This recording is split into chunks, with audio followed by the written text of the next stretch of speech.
Welcome to Country Fried Rock, where we talk with musicians to find out what inspires their creativity. Country Fried Rock, music uncovered.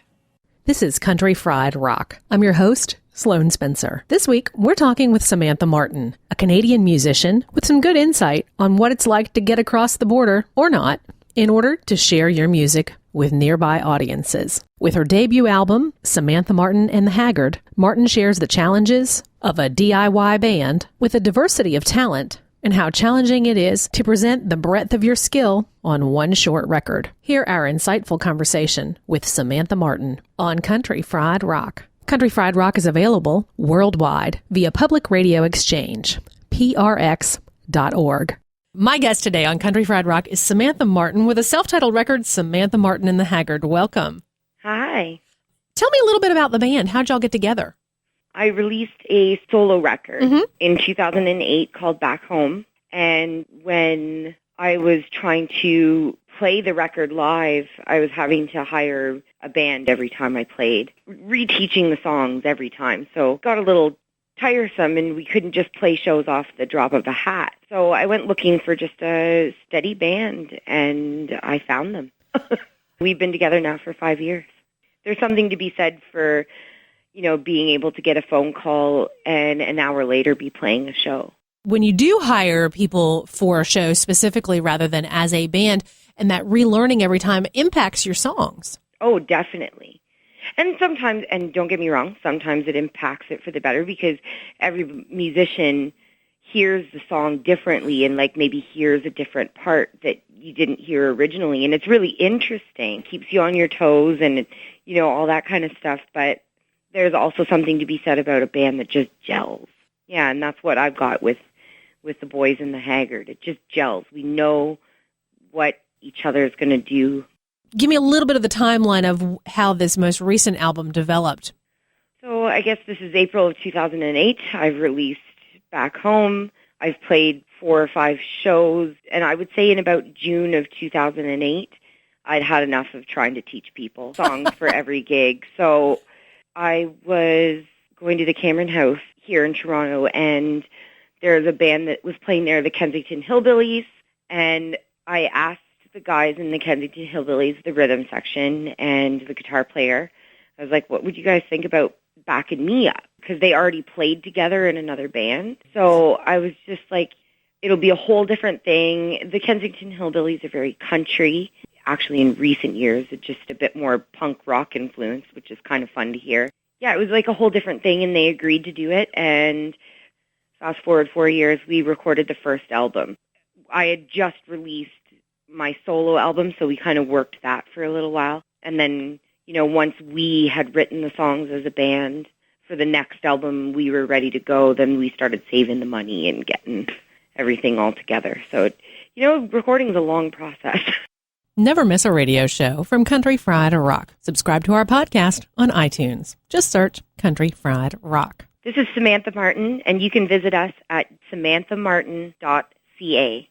As you all then expanded from you hiring them to play your stuff to writing stuff together, were you working those songs out live before you recorded them?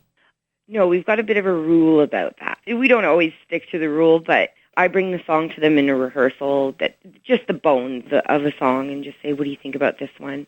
And they say, yes, no, work on that, and come back, and we'll do this, and blah, blah, blah. So I would say I was the principal songwriter in the band. I write all the lyrics and most of the melodies, and then they write arrangements, add things, and they cut things out and that sort of stuff, or give it a vibe. Sometimes I'll bring a blues song to them, and they'll be like, no, I hear this is rockabilly, or we don't need another blues song. Let's make this reggae for fun, So they test me in that regard. They're 2.5-minute long songs they love.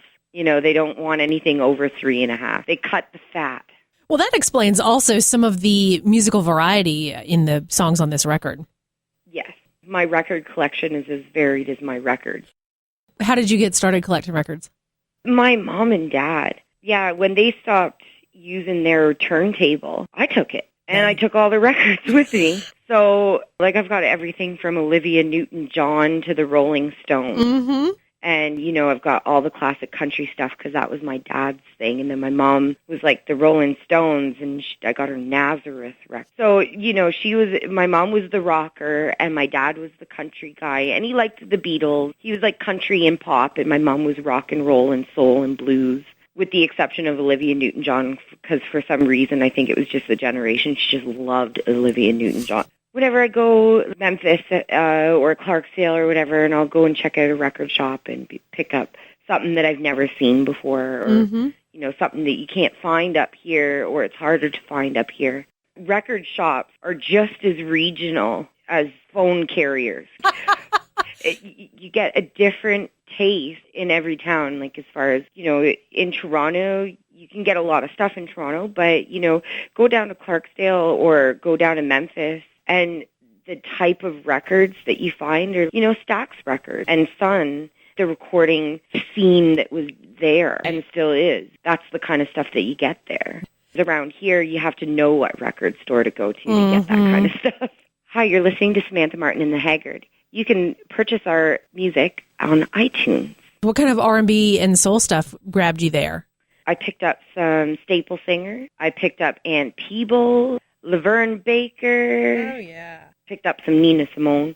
Quite a few records while I was down there. 6 or 7. Yeah, 6 or 7 really great, pristine records, Oh, I got some Howlin' Wolf. It's really cool because you walk into these places and they're the same, but they're different. That's an aspect of the appreciation of music that I hate to see fading away, but it is in a lot of ways. I think that's tragic. I think there's something missing of both the regionalism, but also of the physical connection to music. I also manage a club music venue here in Toronto, and as the years go by, I notice that people are less willing to, the less they pay for the music to take home and listen to. For example, like if they're downloading just a song off of a record because they heard the song, they don't bother to buy the record anymore for the song. Because, like when I was growing up, I really liked Shoop by Salt and Pepper. So I had to go out and buy the whole tape. I couldn't just buy a single. I had to buy the whole tape. And then from there, I'm like, ooh, I really like What a Man. Ooh, I really like that song, and that's how you discover more from the artist. But now I think it's just the market's so saturated and people are not willing to pay for it because they feel like they can get it for free. So then they go, and that goes into live shows. People don't want to pay. Not all people, but there's a lot of people who are like, $5 right to see a show with 3 bands. Right. And you're like $5, 25 cents a band member, whole 3 hours. I didn't save every ticket stub for every show I ever saw, but I did save a few. And I was looking back at some ticket stubs but we're talking late 80s, club shows, 3 bands on the bill. We paid $15 then. Yeah. The club dates, it's the only thing that hasn't inflated in the last 20, 30 years is the price to go and see a show. It has stayed the same since the 80s. So how does that impact you as an independent artist? It's a lot harder to tour, but we still do it because that's what you have to do. I don't know if it really hurts my feelings. There is a weird sort of moment when you're coming in the front door and then you hear somebody going, I'm not paying $5. There's that sort of moment where you're going, but I'm worth it. I'm really worth it. I promise I'll be really good. You'll like it. But you just put your head down, you walk away and let the door girl do her job. And she'll convince them. And if she can't, oh, well. It's a weird thing, I really hope that people realize when you say I'm not paying, but $5, you can't even get a beer for $5 in Canada. So it's like you're saying to me, I'm not worth a pint of beer, but I am. I have fun. And I entertain you. And when you call out, that you really want to hear Janis Joplin, I might play it for you. If you enjoy our conversations and the music we share on Country Fried Rock, you might enjoy some of our friends as well. Make sure you stop by Twangnation and Broken Jukebox this week. Hi, you can check out Samantha Martin and the Haggard on iTunes. I have a lot of interesting conversations with U.S. bands attempting to tour in Canada because the security is pretty tight to get into Canada. And how is it for a Canadian band to come down to the States and tour? I have not personally done so because I've heard horror stories of what could happen. I've gone to the States to play showcases where you're not getting paid, going to this conference and I'm playing this showcase, and South by Southwest or Folk Alliance or all those sort of conferences that are held down south. You should give the border guy, your paperwork, and he asks you 100 questions, and he asks you what you had for breakfast that morning, and, where you're going, who you're going to be with, all that kind of stuff. And then he lets you through if he believes you. Friends tried to get across and were trying to hide the fact that they had, some, life choice charge on there. None of my friends have killed anybody or anything like that. But, got in a bar fight and have an assault charge in their record. Well, they can't get in. And then if you get in and they find out when you're coming back that you played a show, you can't get into the States again. And there's a lot of paperwork and there's work visas and all that kind of stuff that if you do it right, you can get in and you can play as many times as you want. And you can say you're playing shows. Well, that's the way I want to do it. I don't want to go and say, I'm just going to visit my friend in New York. Because they'll Google your name and they'll say, I see on Facebook that a friend said, I can't wait for your show in New York City. You're toast. They won't let you in. Here's the thing. There's no harm, no foul to go down to New York City and play a show where you make $50, right? I'm not taking food out of the mouths of working musicians in America. If I'm playing a show where I'm making $10,000 at a show, absolutely I should be on the up and up, and if I'm making that much money. But, if you're going to play a show for less than $50, but, I understand that rules are rules. We've got the largest unprotected border in the world. So if we treat each other with respect and we respect each other's rules, there should be no problem. If you play by the rules, chances are you'll stay in the game a lot longer. I would love to, after I play a show in, say, Hamilton, do a little quick trip over to, Buffalo or I don't know, Rochester, just do a little quick scooch. Hey, here, I was close. Instead, I'm going across the 401, and it's 400 kilometers to the next gig because Canada's such a big. The Canadian bands I've talked to, when they talk touring, driving 10 hours between gigs is it's just right next door. Yeah, it's true. It's, I did a tour in the fall where I went across Canada from Toronto to as far west as Prince Rupert, BC. I was on the road for 6 weeks. That's not a lot of time, but in 6 weeks, you could play a lot more shows than I did if you were in the States. I played 18 or 19 shows in 6 weeks because there was so much driving. And because the big centers are so far between, you're trying to get, you and 10 other people are trying to get the one venue in town, The competition, especially on weekends, is really high. It's not like you can just roll into town and say, hey, I'm here. Can I have a gig? There's a lot of planning involved. And not that there isn't in any tour, but there's a lot of planning involved because you got to make sure that your guarantees or that, you've got enough money to get from point A to point B, and then you're dealing with deer jumping out in front of you in the mountains and all that kind of stuff. It's difficult to tour Canada. I think that's why a lot of U.S. musicians, they fly in to the major centers and they play their rent-a-car in Alberta, they tour Alberta. But a lot of the bands from the U.S. come up and they're just shocked how much driving is involved, even to play a show in Toronto and then the next night play in Kingston, 4.5 hours. It's out of dead straight, boring highway. Hi, this is Samantha Martin of Samantha Martin and the Haggard, and you're listening to Country Fried Rock. You mentioned a little bit about working within the music community where you are. How did actually getting in to get these songs recorded develop for you all?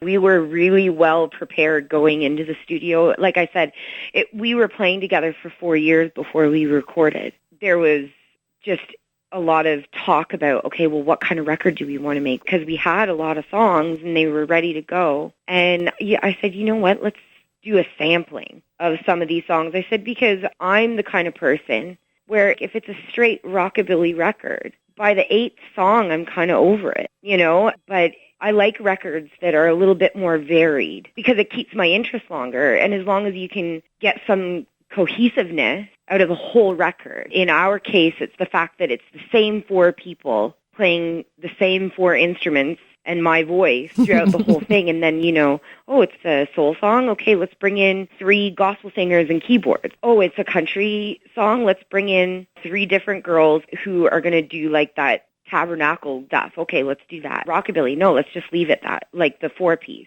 There was a lot of pre-production that went into it because we had time to do the pre-production. We started off asking a guy to be our producer. Don Kerr, he plays in a Toronto band, several Toronto bands, but most known for playing with the Rio Static, which is a great Toronto band that has kind of been, I don't know if they're necessarily defunct, but they haven't been playing a whole lot of shows. Anyways, and Dawn was like, yeah, I'm in, I'm good, yes, and we'll record it at my studio, and it's going to be great. And then family stuff came up for Dawn, and a tour with Ron Sexsmith came up for him, and he had to pull out. So I was like, okay, now what? Because we got to get this record, and we've got all this money, and we're sitting on it, and I want to get it going. I contacted John Dinsmore. And John Dinsmore plays with, like, NQ Arbuckle and Kathleen Edwards. You know, he's a busy guy, and he's a fantastic musician in his own right. And he had a great space.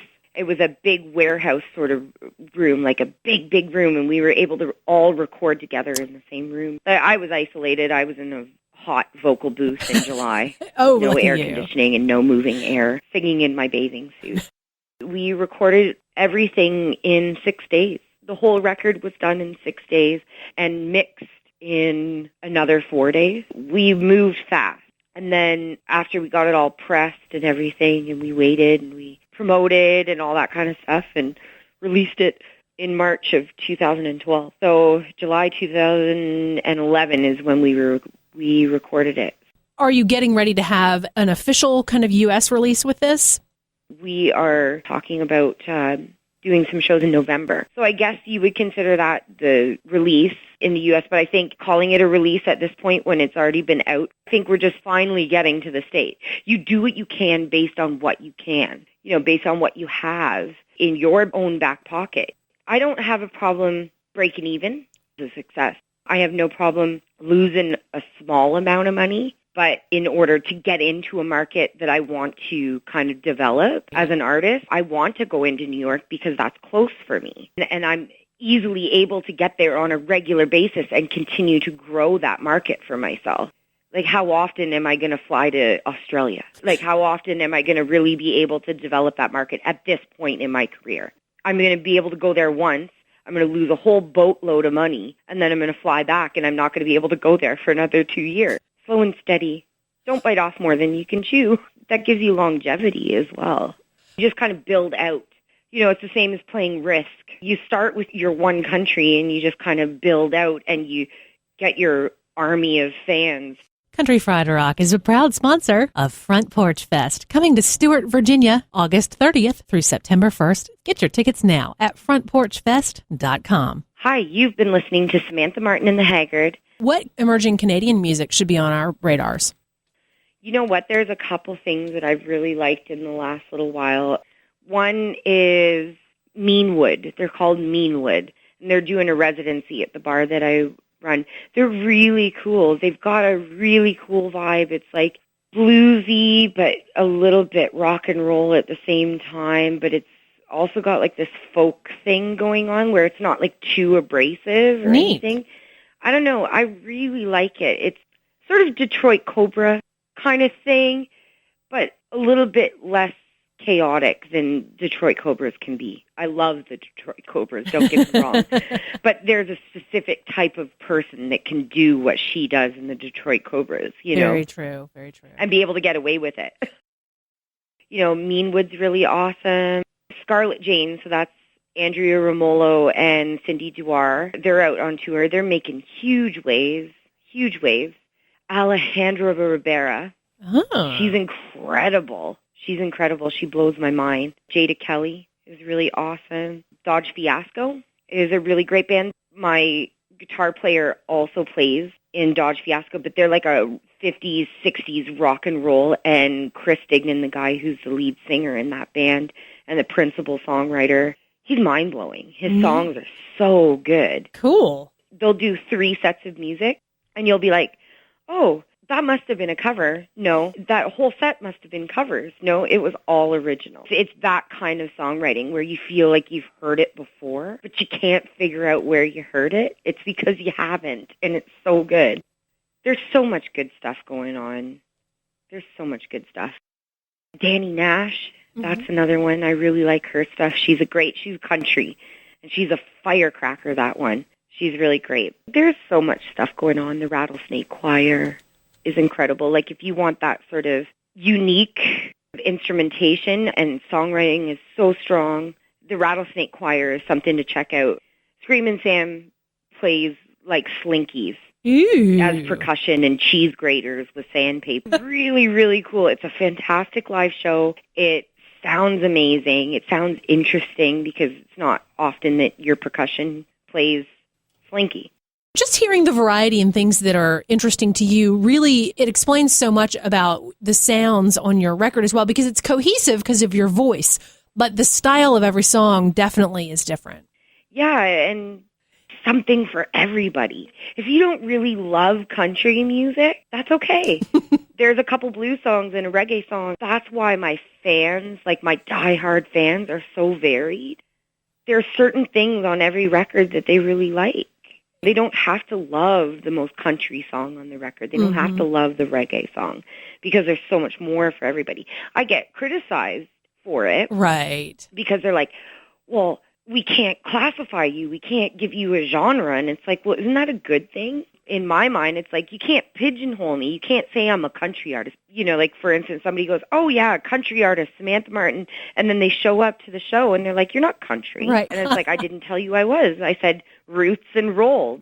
Like, I play solo shows. We do duo shows. We do the Haggard shows. We do a like a swamp gospel sort of version where it's just me and a guitar player and two backup singers, like that gospel sort of sound, like staple singers sort of thing. And then we do this 8-piece formation. Reggae music, those artists loved country. They got a lot of their inspiration from country music. Delroy Wilson, who we covered a couple of his versions of the songs on the album. Delroy Wilson does a version of Green Grass at Home. And it's a reggae vibe, but that is a country song. And that just is a prime example of how music in different genres can actually spur a whole new genre of music.